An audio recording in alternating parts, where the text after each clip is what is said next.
Hello everyone. Today we are going to study the poem Photograph by Shirley Tolson. Shirley Tolson was born in the year 1924 on May 20th and she died at the age of 94 in the year 2018.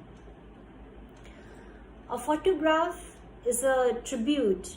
Yes, the poetess recalls her mother and her memories while looking at a childhood photograph by the mother, which was being observed by the writer.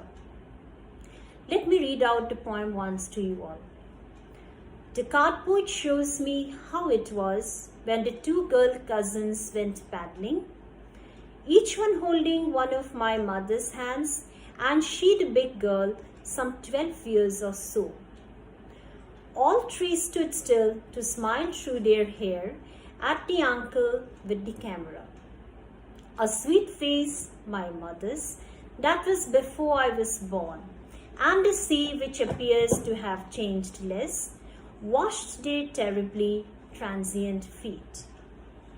Some 20-30 years later, she would laugh at the snapshot. See Betty and Dolly, she would say, and look how they dressed us for the beach. The sea holiday was her past, mine is her laughter, both wry with deliberate ease of loss. Now she has been dead nearly as many years as that girl lived, and of this circumstance there is nothing to say at all. It's silence, silences. Now let me give you a stanza-wise explanation. So, a childhood photograph of the poetess's mother and her two girl cousins going on a beach holiday is being framed on the wall. Okay, so the cardboard is the photograph here. It shows the two girl cousins went paddling. Paddling means walking bare feet in shallow water. So they were on the beach, each one holding one of my mother's hands. Both the girl cousins were holding the mother's hands. They were on both sides of the mother. All three stood still to smile through their hair at the uncle with the camera. So there was to be a breeze in the beach, isn't it? So like the breeze was letting the hair come in front of their face, and they were smiling through it at the camera, which was being held by the uncle. A sweet face, my mother's, that was before I was born, and the sea, which appears to have changed less, washed their terribly transient feet. So the photograph depicts that the mother was quite sweet during that time. Yes, because that she was 12 years or so, we come to know. So like she was what? Very sweet, and she was a teenager then, and then before the poetess's birth. But the sea where they were paddling, it have changed less. The sea has changed less, which washed their terribly transient feet. Here the poet brings about a comparison that the sea has changed very less, but the poetess's mother went to paddle there. She got married, gave birth to the poetess, and now she is dead. But the same sea, the sea has changed very less, it is still there.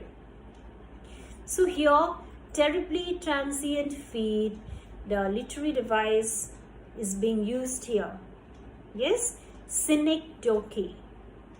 Yes, synecdoche is a literary device where like a part is used to represent a whole, or a whole to represent a part.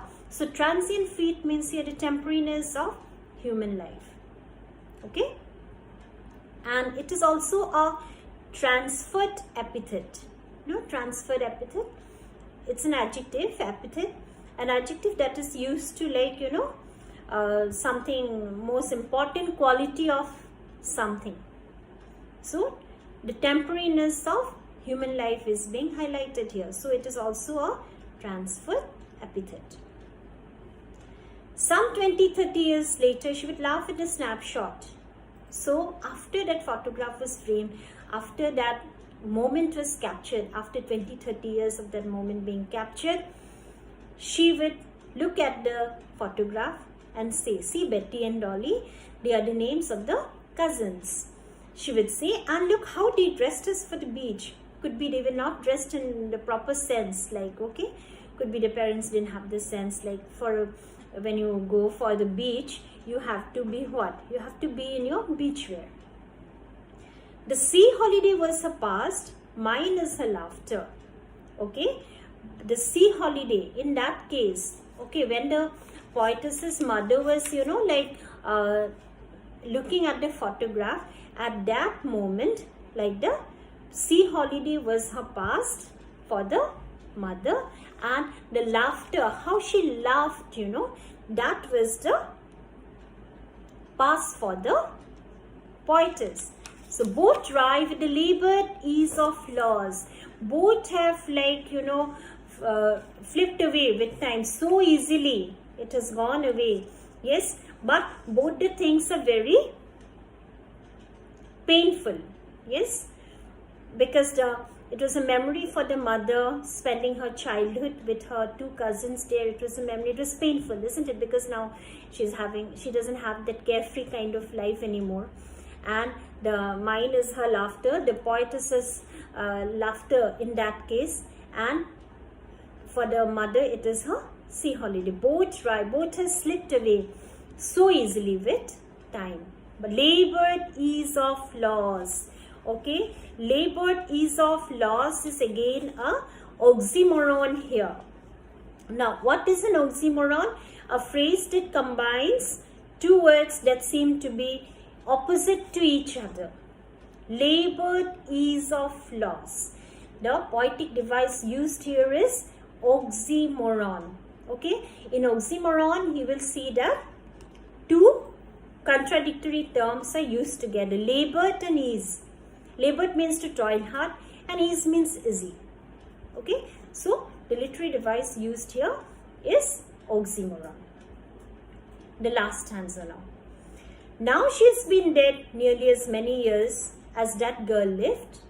Yes, that girl lived. How many years she lived? Now that many years it has passed by, that now she is dead for many years. The mother was then means 12 years old that time during that photograph. So she has been dead for 12 years now. And of this circumstance there is nothing to say at all. It's silence, silences. Of this circumstance means the death of the mother. She doesn't want to comment anything. Do you understand? It only silence, silences. Alliteration there, figure of speech, silence, silences. And like any more paradox also you can say, the silence of the photograph, and the poetess also looks at it.